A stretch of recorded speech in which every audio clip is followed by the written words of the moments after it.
New Jersey voters made their voices heard on the candidates and major issues that will shape our state's representation in Washington, D.C. Here to unpack it all is Joey Fox, Washington, D.C. correspondent for the New Jersey Globe. Joey, good morning. Thanks for joining us.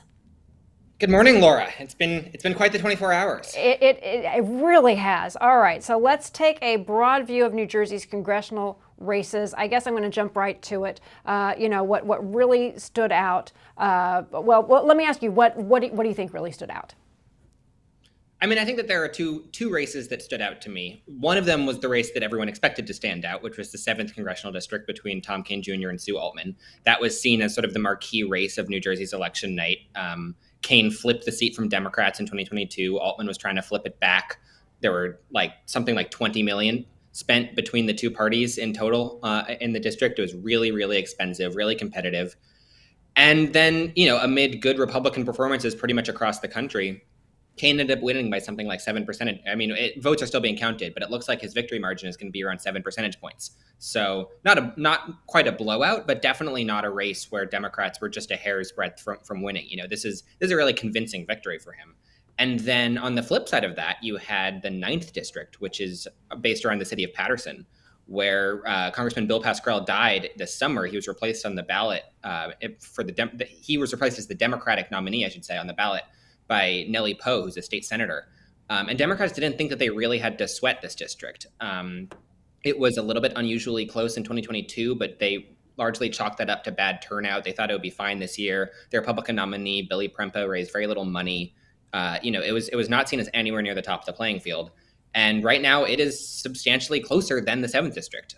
Poe is leading, last I checked, by around 4 percentage points, right. Around 10,000 votes or something like that. Yeah, 50 to 46. That's extraordinary.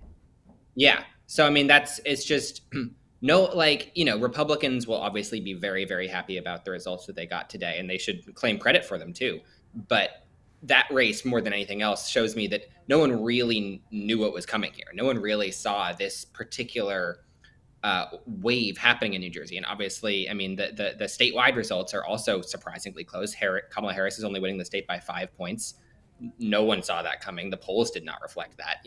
That's not what anyone is looking for in New Jersey this year. Yeah. So it's just a very unusual election year. And I think the question going forward is whether this is now the baseline or whether this is an anomaly produced by the certain factors that were leading into this presidential race that won't be replicable in the future. Now, you're going to hear a lot of Republicans coming out saying, hey, you guys underestimated. We knew it all along. What are you hearing? You cover these candidates. You cover the campaigns. What are people actually saying? Who's more surprised, Democrats or Republicans this morning? I mean, I think Democrats are more surprised. I think that Republicans saw a lot of hope in the state's early voting numbers. Democrats and a lot of journalists, including myself, were not so quick to interpret those because there hasn't really been a robust early voting turnout in previous New Jersey elections. We had nothing to compare it to. It turns out the fact that Republicans were doing well in early voting was, in fact, a sign that they were on track to do pretty well in the election overall. But I mean, I think that the clearest sign that both sides are ultimately surprised by these results is when you follow the money. Parties and candidates don't like to spend money on unwinnable races, and they don't like to spend money on blowout races because that's just an inefficient use of money. So the fact that $20 million was spent on the 7th district and almost nothing was spent on the 9th district or the 3rd district, which is looking like Herb Conaway, the Democrat, is going to win by maybe 8 percentage points. So a little bit of a soft margin there too. The fact that those races saw such little spending, didn't see, Republican super PACs coming in from outside to do anything with them, tells you that as happy as they are with the results now, it wasn't necessarily what they were anticipating. Right. Well, because again, some Republicans are saying, hey, we knew it all along. We knew that the polls weren't right. The polling system is broken. But you're saying, had they known, they probably would have spent some more money. And it's possible. Let's even take like in Hudson, Bill Pascrell's seat with Nellie Poe and Billy Prempa. The Republicans spent some money. Could he have won?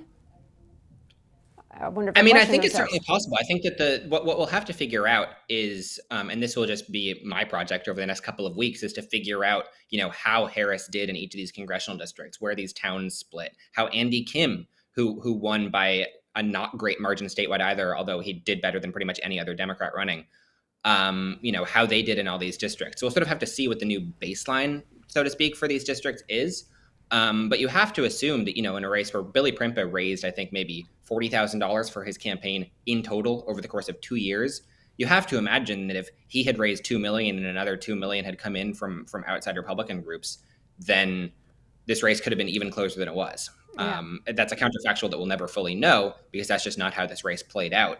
But that there is clearly a missed opportunity here. Yeah, and we're going to be pouring through the data. People are going to be analyzing, trying to figure out, what happened, how do polls get it wrong, as much information as we can glean. What I'm interested though is when you look at when you in New Jersey's race for U.S. Senate, Andy Kim is going to transition now earlier to his seat in the Senate. So what can you tell us about what's going to happen next? Because there's a placeholder in his seat right now. Bob Menendez had resigned. So what can you tell us about what's going to be happening over the next days and weeks before the rest of the congressional delegation is sworn in January? I mean, the answer, it's not that dramatic. I mean, when George Helmy, the current placeholder, was appointed to the seat, he did so with a promise that whoever won the seat for a full term, be it Andy Kim or Republican Curtis Bashaw, he would step down once the results were certified and allow the victor to take his seat, just to give them a head start in sort of getting started on their Senate work and, whatever benefits that may provide. So, I mean, I think that will probably happen. Helmy will probably step down in late November. Kim will take his seat. That will mean that Kim's congressional seat will be open for a little over a month until Herb Conaway is sworn in January. I mean, I think that, if Democrats in Washington try to push anything through in the Senate in this last lame duck period before they lose power, then that could potentially have an impact. But ultimately, it's not. Yeah, I don't think there's too much to say about that. Right. Andy Kim is more or less he'll be able to kind of get a jump start, get in his place, and figuring out where the bathroom is and other things are in the U.S. Senate as he makes his way there. Joey Fox, thank you so much for taking the time to talk to us this morning. Thanks for having me. All right.